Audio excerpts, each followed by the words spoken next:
ஆதவர்ஜுனா ரஜினி விஷயம் காலம் பேசாது நிச்சயம் பதில் சொல்லும் பகிரங்கமா மன்னிப்பு கேட்டாரு. நான் அந்த மாதிரி பேசலன்னு சொல்றாரு. அந்த மாதிரி எந்த மாதிரி எப்படி பேசினாலும் நேரம் எடுத்துக்கிட்டது ரொம்ப அதிகம். மன்னிப்பு கேட்கறதா முடிவு, அதை விட்டா வேற தீர்வு இல்லைன்ற அந்த முடிவுக்கு வந்தது நல்ல விஷயம். ரஜினியையும் எதிர்த்துட்டு அஜித்தையும் எதிர்த்துட்டு ஓட்டு வாங்குறதுன்றது அவ்வளோ சாதாரணம் கிடையாது. ரஜினி ரசிகர்கள்லாம் அப்செட் ஆகி வெளியில் வராமல் வீட்டுக்குள்ளேயே தானே இருக்காரு, வரட்டும் வெளியில், அப்போ ரஜினி ரசிகர்கள்லாம் யாரு காட்டுவோம் அப்படின்றதெல்லாம் இவங்கெல்லாம் பேசுறதுக்கு முன்னாடியே சமூக வலைத்தளத்தில் வர ஆரம்பிச்சிச்சு. வீராவேசமாக பேசுறதும் அப்புறம் வெள்ளை எடுத்துட்டு போய் ஆட்டுறதும் 23ஆம் புலிகேசி மாரி பண்ணுறதும் தாவேக்காக்கோ இல்லை குறிப்பாக ஆதவர்ஜுனாக்கோ புதுசு கிடையாது. நான் வந்துட்டும் வரலாமா வேணாமா, பணம் இல்லாதப்போ வயசாகி வாய்ப்பு இல்லாமல் அரசியலுக்கு வரல, என்னோட கரியரோட உச்சம் என்ன, என்னோட கரியரோட உச்சத்தை விட்டுட்டு நான் வந்திருக்கிறேன் அப்படின்னு சொல்றது ரஜினி அவர்களை விமர்சனம் பண்ணி தான். ரிட்டையர்ட் ஆனதுக்கு அப்புறம் வரலன்னு சொல்லி ஒரு சிரிப்பாரு. அது 23ஆம் தேதி ஓட்டு போடும்போது ரஜினி ரசிகர்கள் சிரிச்சுட்டு ஓட்டு போடுவாங்க. ஒன்று, இவங்க விசில் ஊதிக்கிட்டே போய் ஓட்டு கேட்கும்போது அவங்க இப்படி கை வச்சுக்கிட்டே போவாங்க, கத்தம் முச்சு விடுங்க,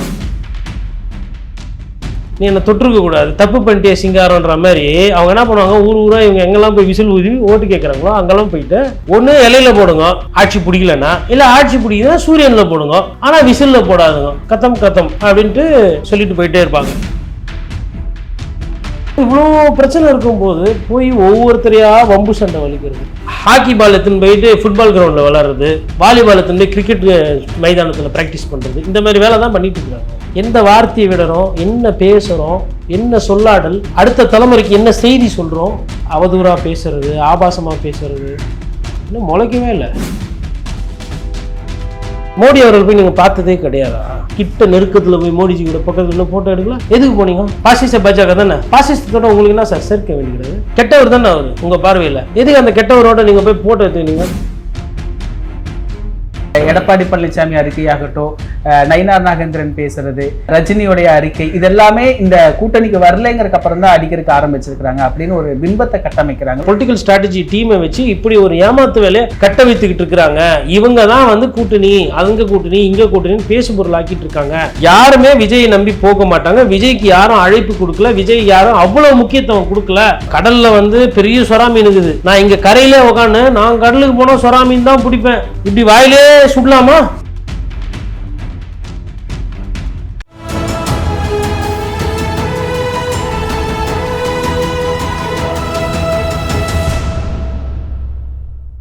தமிழினம் நேயர்களுக்கு வணக்கம். இன்று நம்மிடையே மூத்த பத்திரிகையாளர் திரு கோட்டீஸ்வரன் அவர்கள் இணைந்துள்ளார். சார் வணக்கம். சார் வணக்கம். நேயர்களுக்கு அன்பு வணக்கம். சார், ஆதவர்ஜுனா ரஜினி விஷயம் காலம் பேசாது நிச்சயம் பதில் சொல்லும் பகிரங்கமா மன்னிப்பு கேட்டாரு. நான் அந்த மாதிரி பேசலைன்னு சொல்றாரு. இது எப்படி புரிஞ்சுக்கிறது சார்? அந்த மாதிரி எந்த மாதிரி எப்படி பேசினாலும் நேரம் எடுத்துக்கிட்டது ரொம்ப அதிகம். மன்னிப்பு கேட்குறதா முடிவு, அதை விட்டால் வேறு தீர்வு இல்லைன்ற அந்த முடிவுக்கு வந்தது நல்ல விஷயம். ஏன்னா ரஜினி அவர்களை எதிர்த்து கொண்டு நீங்கள் வந்து எல்லாரையும் எதிர்த்துக்கிட்டு, ரஜினியையும் எதிர்த்துக்கிட்டு அஜித்தையும் எதிர்த்துக்கிட்டு ஓட்டு வாங்குறதுன்றது அவ்வளோ சாதாரணம் கிடையாது.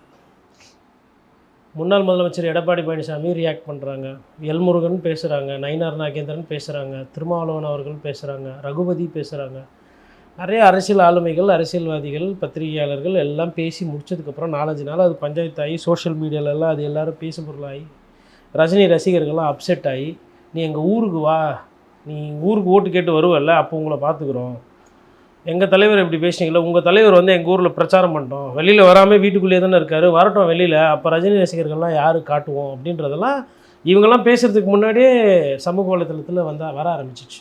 அப்போ அதுக்கு எடுத்துக்கொண்ட நாள் வந்து அதிகம். பட் மன்னிப்பு கேட்டது புத்திசாலித்தனம். வீராவேசமாக பேசுகிறதும் அப்புறம் வெள்ளை எடுத்துன்னு போய் ஆட்டுறதும் 23ஆம் புலிகேசி மாரி பண்ணுறதும் தாவேக்காக்கோ இல்லை குறிப்பாக ஆதவர்ஜுனாக்கோ புதுசு கிடையாது. அந்த ஸ்டாண்டை வந்து மாற்றி பேசுகிறது. ஒரு காலத்தில் பார்த்திங்கன்னா கலைஞர் அவர்களுக்கு வந்து சிலை வைக்கணும், அந்த சிலையை வந்து அவர் ரொம்ப நாள் இருந்து பார்க்கணும், 100 வருஷம் ஆகும், அதை நாங்கள் பார்த்து சந்தோஷப்படணும் அப்படின்னு இவர் பேசியிருப்பார். அதுக்கப்புறம் பார்த்திங்கன்னா அம்மையார் ஜெயலலிதா கிட்டே போயிட்டு அன்பாக கோவத்தை வெளிப்படுத்திப்பார், கை கட்டி தாயுள்ளத்தோட படம் ரிலீஸ் பண்ணுங்கன்னு. அப்புறம் இவர் பெரிதாக குறைத்து மதிப்பிடக்கூடிய எடப்பாடி பழனிசாமி கிட்டே போயிட்டு இந்த மாதிரி கெஞ்சியெல்லாம் படத்தை ரிலீஸ் பண்ணுங்க சொல்லிலாம் நின்று இருக்கிறாரு. அது எடப்பாடி பழனிசாமி சொல்லலை, ஆனால் கடம்பூர் ராஜு அதை போட்டு வச்சிட்டாரு. பட் என்னென்னா மிச்சம் ரெண்டுத்துக்கு நமக்கு வீடியோ இருக்குது. இபிஎஸ் கிட்ட இவர் போய் நின்னது, அவர் பேசுனது, பம்பினதுக்கு தான் வீடியோ இல்லை.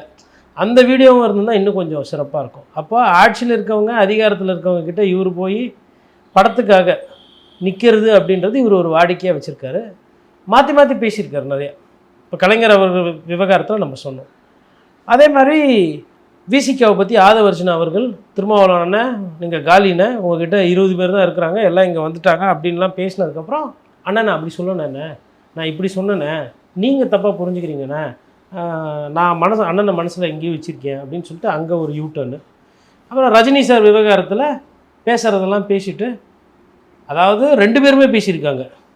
இது ஏதோ ஆதவ மன்னிப்பு கேட்டதோடு போகாது, விஜயும் மன்னிப்பு கேட்கணும் அப்படின்றதான் ரஜினி ரசிகர்கள் எதிர்பார்ப்பு. ஏன் அப்படின்னா, நான் வந்துட்டும் வரலாமா வேணாமா, பணம் இல்லாதப்போ வயசாகி வாய்ப்பு இல்லாமல் அரசியலுக்கு வரல, என்னோடய கரியரோட உச்சம் என்ன, என்னோடய கரியரோட உச்சத்தை விட்டுட்டு நான் வந்திருக்கிறேன் அப்படின்னு சொல்கிறது ரஜினி அவர்களை விமர்சனம் பண்ணி தான். இந்த வார்த்தையும் சொல்கிறேன் சார், ரிட்டையர்ட் ஆனதுக்கப்புறம் வரலன்னு சொல்லி ஒரு சிரிப்பார். அந்த காணொலி இன்னும் கூட அவங்க உப்பை போட்டு ட்ரெண்ட் பண்ணிட்டு இருக்கிறாங்க. அது 23ஆம் தேதி ஓட்டு போடும்போது ரஜினி ரசிகர்கள் சிரிப்பாக சிரிச்சுட்டு ஓட்டு போடுவாங்க. ஒன்று, இவங்க விசில் ஊதிக்கிட்டே போய் ஓட்டு கேட்கும்போது அவங்க இப்படி கை வச்சுக்கிட்டே போவாங்க, கத்தம் முச்சு விடுங்க. சரி, அவங்களுக்கு ப்ராக்டிக்கலாக ஈஸிங்க. ரஜினி ரசிகர்களுக்கு வந்து டிஸ்ட்ரக்ஷன் தான். இதில் வந்து உருவாக்க வேண்டியதெல்லாம் எதுவும் பண்ணலை. நின்று தொட்டுட்ட சிங்காரம், நீ என்னை தொற்றுக்கக்கூடாது, தப்பு பண்ணிட்டே சிங்காரன்ற மாதிரி அவங்க என்ன பண்ணுவாங்க, ஊராக இவங்க எங்கெல்லாம் போய் விசில் ஊதி ஓட்டு கேட்குறாங்களோ அங்கெல்லாம் போயிட்டு உங்கள் மனசில் வேறு யாருன்னா போடுங்க. ஒன்று இலையில் போடுங்க ஆட்சி பிடிக்கலன்னா, இல்லை ஆட்சி பிடிக்குதுன்னா சூரியனில் போடுங்க, ஆனால் விசிலில் போடாதுங்க, கத்தம் அப்படின்ட்டு சொல்லிட்டு போயிட்டே இருப்பாங்க. இவங்களும் ஒன்றும் பெருசாக பிரச்சாரமோ இல்லை மக்களுக்கு உண்டானது எதுவும் பேசவும் இல்லை, கொள்கையும் கிடையாது, கோட்பாடும் கிடையாது, நல்ல ஸ்டார் வேட்பாளர்களும் கிடையாது. அதாவது விஜயண்ணா பற்றி எங்களுக்கு தெரியாதுங்க, விசில் பற்றி எங்களுக்கு கிடையாது. எங்கள் ஊருக்கு எங்கள் நான் பிரகாஷ் அண்ணன் தான் மாசு, இங்கே நல்லது கெட்டது அவர் தான். எங்கள் ஊரில் பாஸ்கர் அண்ணன் அவர் என்ன சொன்னாரோ, எங்கள் கிராமத்தில் நாங்கள் பாஸ்கர் அண்ணன் ஓட்டு போடுவோம். அந்த மாதிரி பெரிய சொல்லாடலுக்கோ இல்லை பெரிய களத்தில் அரசியல் பண்ணக்கூடிய ஆட்கள்லாம் அந்த கட்சியில் இருக்கிற மாதிரி தெரியலை. அப்படி இருக்கும்போது இன்னொன்று அனுபவம் இல்லாதவர்கள். அப்படி இருக்கும்போது இவ்வளோ பிரச்சனை இருக்கும்போது போய் ஒவ்வொருத்தரையாக வம்பு சண்டை வலிக்கிறது, ஹாக்கி பால் எடுத்துன்னு போயிட்டு ஃபுட்பால் கிரவுண்டில் விளாட்றது, வாலிபால் எடுத்துன்னு போய் கிரிக்கெட் மைதானத்தில் ப்ராக்டிஸ் பண்ணுறது, இந்த மாதிரி வேலை தான் பண்ணிகிட்டு இருக்கிறாங்க. அரசியல் புரிதல் இல்லை, நாகரிகம் இல்லை, சொல்லாடல் மோசமாக இருக்கிறது. அவர்கள் பயன்படுத்தின வார்த்தைலாம் பாருங்கள், கரியரோட உச்சம். யாருன்னா வீட்டு அம்மாவை பிடிக்கல, இல்லை குழந்தை குட்டி குடும்பத்தை வருத்தில்லைன்னு பேசுவாங்களாங்க? உங்களுக்கு கொஞ்சம் சிந்தனை இருந்தால் அப்படி பேசுவீங்களா? பொது வாழ்க்கையில் இருக்கீங்க. எனக்கும் என் மனைவிக்கும் என் துணைவிக்கும் கருத்து வேறுபாடு, அது எங்கள் பிரச்சனை, நாங்கள் சரி செஞ்சுக்கிறோம், முடிஞ்சு போச்சுல்ல. வர்த்து இல்லை அப்படின்னா ஃபஸ்ட்டு நீங்கள் வர்த்தா? இப்போ அவங்க வீட்டில் 3 பேர் இருக்கிறாங்க, அம்மா, மகன், மகள். அவங்க உங்களை மாதிரி பேச ஆரம்பித்தா நீங்கள் தாங்குவீங்களா? விஜய் வீட்டில் இருக்கிறவங்க யாரோ ஒருத்தர் இல்லை, ஒரு நாளைக்கு ஐயா சந்திரசேகரே கோவமாயி என் புள்ள வர்த்தே கிடையாது, இல்லை நாளைக்கு அவரோட மகன் சஞ்சய் எங்கள் அப்பா வர்த்தே கிடையாது அப்படின்னா நீங்கள் தாங்குவீங்களா? யோசிக்க வேணாம். ஒரு 10,000 பேர் கண் முன்னாடி எதிரில் இருந்தால் என்ன பைத்தியக்காரத்தனமாக பேசுவீங்களா? எந்த வார்த்தையை விடுறோம், என்ன பேசுகிறோம், என்ன சொல்லாடல், அடுத்த தலைமுறைக்கு என்ன செய்தி சொல்கிறோம், அரசியலை தான் கெடுக்கிறேன்னு பார்த்தா கலாச்சாரத்தை சேர்த்து கெடுக்குறீங்க. அதை எப்படிங்க அனுமதிக்க முடியும்? கலாச்சாரன்றது தமிழர்களுக்கு முன்பான ஒரு பாங்கு. எதை பொதுவெளியில் பேசணும், எதை பொதுவெளியில் செய்யணும், எதை செய்யக்கூடாதுன்றது. திடீர்னு பேசும்போது இப்போ திண்டுக்கல் சீனிவாசன் எதை வாயை விட்டாப்பலாம், ஐயோ டங்கு ஸ்லிப் ஆகி பயப்படுறாங்களா? நயனார் நாகேந்திரன் பேசும்போது டங்கு விட்டார், த்ரிஷா அவர்களை பேசி ஐயோ இல்லை மன்னிப்பு கிணிப்பு பதறாங்களா? சிவி சண்முகம் பேசும்போது நயன்தாராவை கல்யாணம் பண்ணி நிறைய பேருக்கு ஆசை, கனவுகள் நிறைவேற்றி இவர் பண்ணுவாரா, ஐயோ அது தப்பாக புரிஞ்சுக்கிங்க, அப்படி எதனா இருந்தால் மன்னிப்பு. ஏன் இவங்கெல்லாம் பதறாங்க வார்த்தையை விட்டு? ஏன்னா அவங்க அடிப்படையில் அரசியல்வாதி.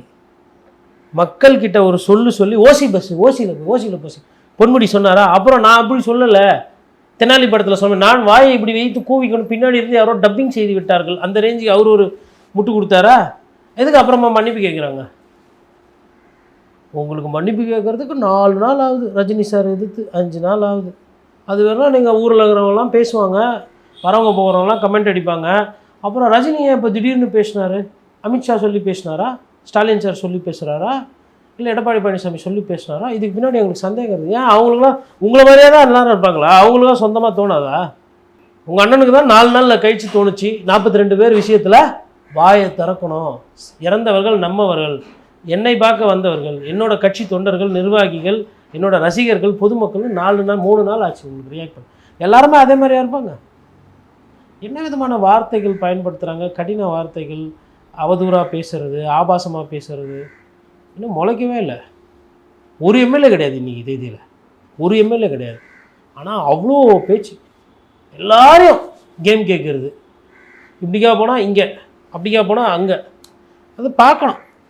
இதில் அந்த ரஜினி லேட்டாக ரியாக்ட் பண்ணது நீங்கள் கூட சொன்னீங்க சார். இது ஒரு 5 நாளுக்கு பிறகு அதில் என்ன சொல்கிறாங்க அப்படின்னா, இவர் கூட்டணிக்கு வருவார்னு ஒரு பேச்சு போய்கிட்டு இருந்தது, வரலேன்னு உறுதியானதுக்கு அப்புறம் தான் எடப்பாடி பழனிசாமி அறிக்கையாகட்டும், நயினார் நாகேந்திரன் பேசுறது, ரஜினியோடைய அறிக்கை, இதெல்லாமே இந்த கூட்டணிக்கு வரலைங்கிறதுக்கு அப்புறம் தான் அடிக்கிறதுக்கு ஆரம்பிச்சிருக்கிறாங்க அப்படின்னு ஒரு பின்பத்தை கட்டமைக்கிறாங்களா? அதுதான் நிஜமா சார்? இந்த நிஜமான்ற அந்த வார்த்தை ஃபஸ்ட்டு பதில் சொல்கிறேன். நீங்கள் லாஸ்ட் ஒரு 20 நாள் என்னோட காணொலிகள்லாம் எடுத்து பாருங்கள். விஜய் அதிமுகவோட கூட்டணி போனால் 210 சீட்டு 200 சீட்டு ஜெயிப்பாங்கன்னு நான் பேசியிருப்பேன். ஆனால் விஜய் கூட்டணிக்கு போக மாட்டார், தனியாக தான் நிற்பார். விஜய் பேசுபொருளில் இருந்து மடைமாற்றி பிரச்சாரம் பண்ணாமல் உழைக்காமலே ஓட்டு சேர்க்குற வேலையை மறைமுகமாக பண்ணுறாரு. அவர் வாய்ஸ், அதாவது விஜய் அவர்கள் ஆதவர்ஜனா அவர்களை வைத்துக்கொண்டு அவங்களோட பொலிட்டிக்கல் ஸ்ட்ராட்டஜி டீமை வச்சு இப்படி ஒரு ஏமாத்து வேலையை கட்ட வைத்துக்கிட்டு இருக்கிறாங்க. இவங்க தான் கூட்டணி, அங்கே கூட்டணி, இங்கே கூட்டணின்னு பேசுபொருள் ஆக்கிட்டு இருக்காங்க. யாருமே விஜயை நம்பி போக மாட்டாங்க. விஜய்க்கு யாரும் அழைப்பு கொடுக்கல, விஜய் யாரும் அவ்வளோ முக்கியத்துவம் கொடுக்கல அப்படின்றத நான் ஃபஸ்ட்லேருந்து இப்போ பேசிகிட்டு இருக்கேன். இப்போது ப்ராபபிலிட்டி கேட்குறீங்க, தாவேக்கா தனித்து நின்று ஆனாவும் தாவேக்கா கூட்டணி போனால் என்ன ஆகும்? இது ஒரு அடிப்படை கேள்வி, சாதாரணமான கேள்வி. யாரும் பொதுமக்கள் கூட கேட்பாங்க, பத்திரிகையாளர் தான் இருக்கணும்னு இல்லை, இது பொதுமக்களோட கேள்வி. அப்போ தனித்து போனால் என்ன கிடைக்கும், கூட்டணி போனால் என்ன கிடைக்கும்ன்றது ஒரு அடிப்படை கணக்கு. அதை சொல்கிறோம், அதை சொல்லிட்டு கூடவே சொல்கிறோம் இது திட்டமிட்ட வேலை, இவங்க பரப்பிட்டு இருக்கிறாங்கன்னு. இப்போ அதோட தொடர்ச்சியாக பாருங்கள், 90 சீட்டு தரேன்னாங்க, 80 சீட்டு தரேன்னாங்க. இப்போ கடலில் பெரிய சொரா மீன் இருக்குது. நான் இங்கே கரையிலே உக்காந்து நான் கடலுக்கு போனால் சொரா மீன் தான் பிடிப்பேன். இப்படி வாயிலே சுடலாமா? முதல்ல போட்டு வாங்கணும், அப்புறம் பெட்ரோல் போடணும், அப்புறம் துடுப்பு போட்டுன்னு போகணும், அப்புறம் வலையை போடணும், அப்புறம் மீன் மாட்டணும், அப்புறம் வலிக்கணும். மாட்டினதுக்கப்புறம் சொரா வலிமை ஜாஸ்தியா இல்லை புச்சோருக்கு வலிமை ஜாஸ்தியான்றது கரைக்கு வந்ததுக்கப்புறம் தான் தெரியும். இவ்வளோ இருக்குது. ஆனால் அங்கே போகாமல் இங்கேயே உக்காந்துக்குன்னு எங்கள் அண்ணன் போனாவே ஜெயண்ட் கில்லரு, வேல் சாருக்கு தான் பிடிப்பார், இவ்வளோ பெரிய ஃபிஷர்மேன் தெரியுமா அவர்? அதெல்லாம் கார்ட்டூனில் பார்க்குற மாதிரி இல்லை இருக்குது, பாப்பாய் ஷோ மாதிரி. அந்த வேலையை தானே இப்போ பண்ணுறீங்க. இப்போ முதலமைச்சர் பதவி தர நான் ஏன் சார் ஏற்றுக்கல நீங்கள்? சரி, மோடி அவர்கள் போய் நீங்கள் பார்த்ததே கிடையாதா? கிட்ட நெருக்கத்தில் போய் மோடிஜி கூட பக்கத்தில் இன்னும் ஃபோட்டோ எடுக்கல? எதுக்கு போனீங்க? பாசிச பாஜக தானே, பாசிசத்தோட உங்களுக்கு என்ன சார் சேர்க்க வேண்டி கிடையாது? அது கூட தெரியாத ஆள் நீங்கள். 50 வயசு இருக்குல்ல உங்களுக்கு சொந்தமாக எதுவுமே கிடையாதா? சரி, அதை 45 வயசில் போயிருப்பாருன்னு நினைக்கிறேன். அப்போது எதுக்கு போய் ஃபோட்டோ எடுத்தீங்க? கெட்டவர் தானே அவர் உங்கள் பார்வையில், எதுக்கு அந்த கெட்டவரோட நீங்கள் போய் ஃபோட்டோ எடுத்துக்கிட்டீங்க? யாருக்கு என்ன சொல்ல வரீங்க? உங்கள் படத்துக்கு வேண்டியும் உங்களுக்கு ஆதாயத்துக்கு வேண்டியும் ஒவ்வொருத்தர்கிட்டையும் போயிட்டு பழகிட்டு கெஞ்சி கூத்தாடி இருந்துட்டு இன்றைக்கி இவர் சேவை செய்ய வராரு, எல்லாரையும் எதிர்ப்பார் அப்படின்னு இவர் சொல்லுவார், அதை எல்லாரும் நம்பணும். இதுதான் அவங்க பண்ணுற வேலை. இப்போது கீழே எதிரில் இருந்து பார்க்குறவங்களாம் சின்னவங்க, கருத்து தெரியாதவங்க, வாழ்க்கை புரியாதவர்கள், 20 வயசு 25 வயசு, அனுபவம் தெரியாது, இந்த பொய்யெல்லாம் நம்புவாங்க. ஏய் கரெக்டு தான், ஆதவன் சொன்னார் தெரியுமா, குத்தாங்கடா, அண்ணன் தான் வேணான்னாரு. இதே சம்பவம் எனக்கு கமலாலயத்தில் ஒரு வாட்டி நடந்தது.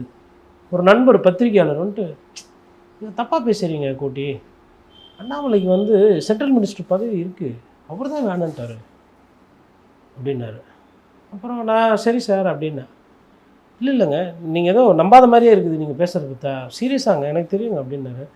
நான் என்ன சொன்னேன், அப்புறமா அவர் விடலை. அவர் என்ன சிந்திக்கிறாரோ என்னன்னோ அதை நாம் பேசணும், நான் பிரதிபலிக்கணுன்ற மாதிரி அவரோட எதிர்பார்ப்பு. என்னோட நண்பர், நான் அண்ணாமலைக்காக அவரை எதிர்க்க முடியாது, முகம் பார்க்கணும்ல, 4 பேர் பழகணும்ல. அரசியல் 1000 பேர் வருவாங்க போவாங்க, சக பத்திரிகையாளரை எப்படி நான் விட்டு கொடுக்க முடியும்? அப்புறம் கடைசியாக என்னால் முடியல. ஒரு லெவலுக்கு மேலே அவர் என்ன சொல்ல ஆரம்பிச்சிட்டாருன்னா, உனக்கு தரவுகள் சரியில்லை, உங்களுக்கு தெரியல மேலே என்ன நடக்குது அப்படின்னு. அப்புறம் நான் என்ன பண்ணேன், அவர் தனியாக கூப்பிட்டு, அண்ணா நீங்கள் வந்து கொஞ்சம் புத்திசாலின்னு நினச்சேன், ஆனால் இவ்வளோ மோசமாக இருப்பீங்கன்னு நினைக்கலண்ணே அப்படின்னு சொல்லிட்டு வந்துட்டேன். அப்புறமா உள்ள ஃபோன் பண்ணி என்ன புத்திசாலின்னு என்ன புரியல எனக்குண்ணே. இல்லைண்ணே புத்திசாலின்னு நினச்சேன், ஆனால் யார் எதை வேணால் சொன்னாலும் அதை அப்படியே நம்புறீங்க பார்த்தீங்களா, அந்தளவுக்கு இருப்பீங்கன்னு நான் நினைக்கலண்ணே.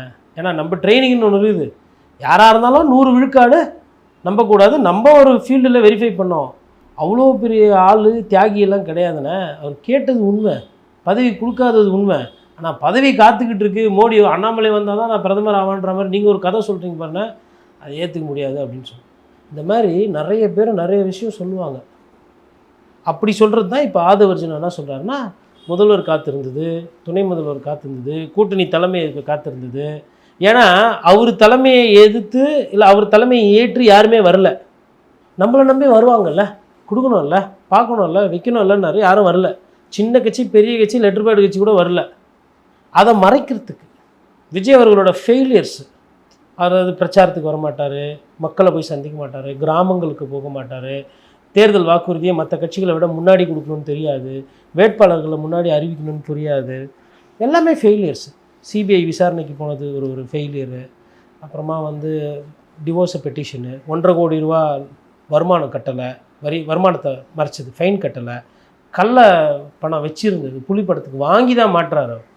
அதுக்கப்புறமா வந்து கார் வாங்கினா அதுக்கு வரி கட்டாமல் மறைக்கிறது, இவ்வளோ விஷயங்கள் இருக்குங்களா. இதெல்லாம் மறைக்கிறதுக்கும் மடைமாற்றத்துக்கும் பண்ணுறது தான் முதல்வர் வந்துச்சு, துணை முதல்வர் வந்துச்சு, அது வந்துச்சு, இது வந்துச்சு அப்படின்னு அப்படியே இதையே பேசி இதை ட்ரெண்ட் ஆக்கி இதை பேசு பொருளாக்கிடணும். இப்படியே போயிட்டு தேர்தலை சந்திச்சிடணும். அதுதான் அவங்களோட நோக்கம். இதே போன்று நிகழ்கால அரசியலின் சாரம்சங்களை அரசியல் ஆளுமைகளின் நேர்காணல் வழியே தொடர்ந்து காண தமிழ் நிறம் வலையொலியை சப்ஸ்கிரைப் செய்யுங்கள். தங்களின் மேலான கருத்துக்களை கருத்துளை பெட்டியில் பதிவிடுங்கள். நன்றி, வணக்கம்.